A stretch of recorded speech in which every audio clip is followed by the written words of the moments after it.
Ուժեղ Հայաստանի խմբակցության հարգելի պատգամավորներ եւ Հայաստան խմբակցության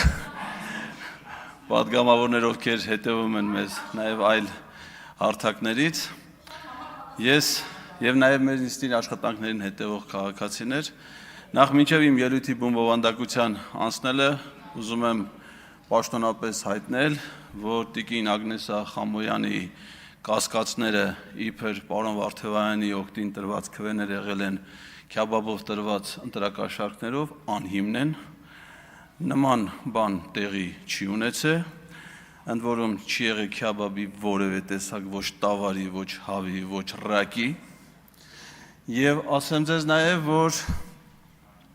պարոն Վարդևանյանի օգտին վստահ եմ, որ բոլոր պատգամավորները քվեարկել են սահմանադրությամբ իրենց սեփական խղճից եւ համոզմունքներից ելնելով, որի արդյունքում պարոն Վարդևանյանը մեր նախագահությունում նստած 4 պաշտոնյաներից միակն է, որը քվեներ է ստացել բոլոր խմբակցությունների պատգամավորներից եւ միակն է, որը ընտրվել է 0 դեմ 0 ձեռնպահ ձայների արդյունքում։ Հիմա գավիմ հիմնական թեմային։ Այս հանձնաժողովի նախագահի պաշտոնում առաջադրված թեկնածուն ես կարծում եմ, որ խոցելի է շատ առումներով։ Բայց իր եւ բացարձակապես իմ կարծիքով չի համապատասխանում այդ պաշտոնին ներկայացվող պահանջներին։ Բայց նրա ելույթը լսելուց ես հասկացա, որ նրա թեկնածությունը ոչ միայն խոցելի է, այլ վտանգավոր։ Սպառնալիք Հայաստանի Հանրապետության անվտանգության համար։ Եվ եթե նա միայն մենակ լիներ իր այդ կարծիքի հետ, կարող ենք մտածել, որ դա անհատական սպառնալիք է։ Բայց քանի որ նրա ներկայացրած մոտեցումները համընկնում են նաև Հայաստանի վարչապետի, կառավարության շատ, կարելի ասել բոլոր պաշտոնյաների, մեծ թվով պատգամավորների տեսակետների հետ, այս սպառնալիքը դառնում է չափազանց տեսանելի եւ վտանգավոր մեր պետականության համար։ Ինչու՞ է այդ սպառնալիքը։ Տիկին Ջուլհակյանը ասաց, նախինքն գրկված է նոր սահմանադրության մշակման հանձնաժողովում, որի սկզբանե սահմանադրության փոփոխությունների հանձնաժողով պետք է լիներ, նա հասկանալի չի, թե օրենսդիր իշխանության ներկայացուցիչը ինչի է ընդգրկված վարչապետի որոշումով ստեղծված գործադիր իշխանության մարմնի աշխատանքներին, երբ որ գործադիրը կարող էր այդ ֆունկցիան իրականացնել եւ բերել պարլամենտ եւ ինքը իր մոտեցումները, տեսակետները հայտնել պարլամենտում։ Սա մի վիճահարույց է, չասեմ անձնական սուբյեկտիվ գործոններ, որ ինքը աշխատել է իրավունքի Եվրոպա կազմակերպությունում, որի նախագահը այդ հանձնաժողովի անդամ է, նրա կինը, որը հիմա է ղեկավարում այդ կազմակերպությունը, այդ հանձնաժողովում փորձագիտական խմբի անդամ է եղել եւ այլն, շարունակեմ չհասնեմ ՍԴ, դատվում եմ դրա համար։ Հիմա գանք բովանդակությանը։ Նա պատասխանելով Տիկին Գրիգորյանի հարցին ասաց, որ նախագիծը, որ այս պահին քննարկում է հանձնաժողովում, չունի հղում Հայաստանի անկախության հռչակագրին։ Ինչ է սա նշանակում, որ անգամ եթե կա նման մտադրություն,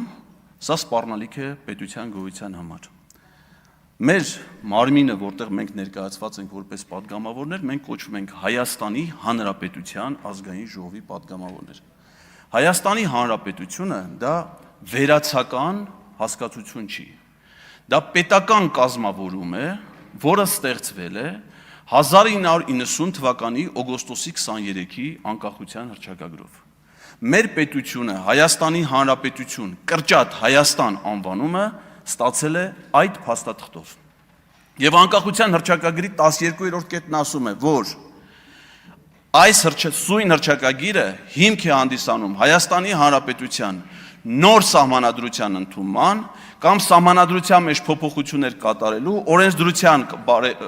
կատարելագործման կամ պետական մարմինների գործունեության համար։ Այսինքն ուզում է սահմանադրությունը նոր ընդունվի, թե փոփոխվի, ուզում է դա արվեր 95 թվականին, թե 2026-ին, դա չի կարող հղում չպարունակել Հայաստանի անկախության հռչակագրին։ Որ պահին, որ դա տեղի ունեցավ, նշանակում է Հայաստանի Հանրապետություն անվանումով պետությունը վերանում է։ Հասկանում եք վտանգը ինչու՞մ է։ Ես ձեզ հիմա զգուշացնում եմ մեկ այլ կարևոր փաստի մասին։ Ադրբեջանում միամիտ չեն։ Նրանք շատ լուրջ են վերաբերվում այս ամեն ինչին։ Նայեք, օգոստոսի 8-ին Վաշինգտոնում նախաստորագրված խաղաղության համաձայնագիրը։ Այդ համաձայնագիրը ստորագրելուց անմիջապես հետո Ադրբեջանի նախագահը հայտարարեց եւ մինչ օրս հայտարարում է, որ Հայաստանում նոր սահմանադրության ընդունումը նախապայման է այդ խաղաղության պայմանագրի ստորագրման համար։ Եվ ասաց, որ դա Հայաստանի տնային աշխատանքն է, երբ որ այդ աշխատանքը կկատարեն, այդ փոփոխությունը կլինի, նոր կստորագրվի պայմանագիր։ Այսինքն նախաստորագրված պայմանագիրը, որը միջազգային պայմանագրերի մասին Հայաստանի Հանրապետության օրենքով չունի բացարձակապես ոչ մի իրավաբանական արժեք ու նշանակություն, այլ ընդամենը սահմանում է ընդհանուր նորմեր հետագա բանակցությունների եւ փաստաթղթի վերջնականացման համար։ Սա դարձրել է քաղաքացիական պայմանագիր կուսակցությունը շապիկի գրառում, խաղաղություն, որը ներկայացվել է մեր ժողովրդին, ակնհայտ սուտ, որտեղ չկա նման խաղաղություն, չկա նման պայմանագիր, բայց կա նախապայման։ Եվ որն է վտանգը,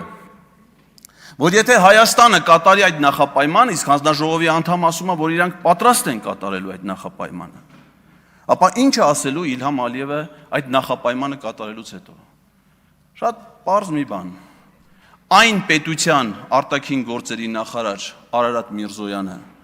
ով որ 2025 թվականին ստորագրել է, նախաստորագրել է այդ փաստաթուղթը,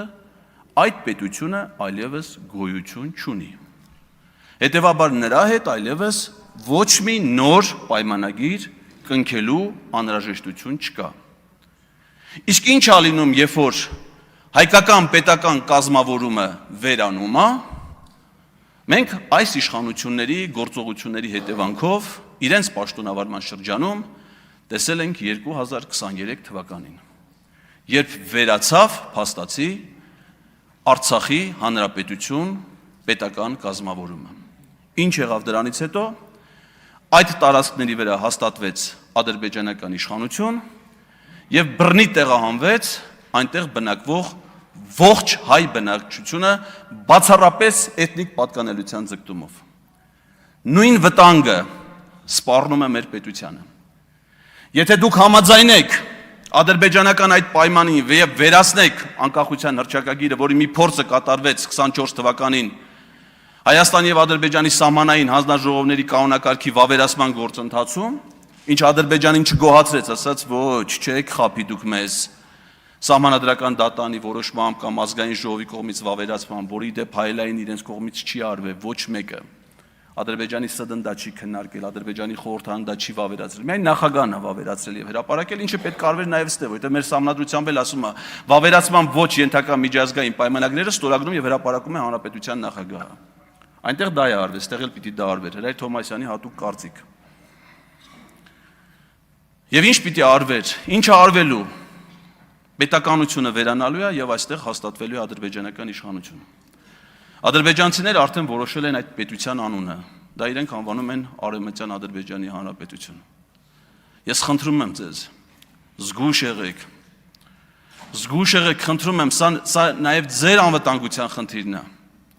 Այսպիսի մի գեղեցիկ ազգային ժողովի շենք կար նաև ազգային Արցախում, Ստեփանակերտում։ Դուք ինքներդ եք այցելել այնտեղ, հպարտությամբ լուսանկարներ հրապարակել ձեր սիրելի Արցախից։ Հիմա դուք դրա հնարավորությունը չունեք։ Վտանգ կա, որ չեք ունենալու նաև այստեղ։ Սա խաղ չի։ Պետության ճակատագիրը խաղ չի։ Ադրբեջանը բարեկամաբար տրամադրված չի մեր պետության հանդեպ։ Նրանք շարունակում են թշնամաբար տրամադրվել մեր երկրի հանդեպ։ Թուրքիան Հայաստանի հետ բարեդրացիական հարաբերություններ հաստատելու մտադրություն չունի։ Թուրքիայի իրական մտադրության մասին խոսել է Հայաստանի վարչապետ Նիկոլ Փաշինյանը 20 թվականի պատերազմի ժամանակ։ Երբ որ ասել է, որ սա միայն մեր պատերազմը չի Ադրբեջանի հետ, սա մեր պատերազմն է նաև Թուրքիայի հետ, Թուրքիան ցանկանում է վերադառնալ այս տարածաշրջան եւ իրականացնել իր 100-ամյա մտադրությունը, բնաջնջել հայ ժողովրդին եւ վերացնել հայկական պետականությունը։ Բառացի չեմ ցիտում, բայց խոսքերի իմաստը դա էր։ Ես կարծում եմ, որ այդ պատերազմի պահին, որտեղ կար նաև հուզմունք, որտեղ կար նաև պրագմատիկ որոշակի դատողություններ, հավանաբար Նիկոլ Փաշինյանը չէր սխալվում։ Ես կարծում եմ, որ առիթ չունեմ մտածելու, որ Թուրքիան եւ Ադրբեջանը փոխել են իրենց մտադրությունը։ Սպառնալիք է ձեր պաշտոնավարումը մեր պետության համար։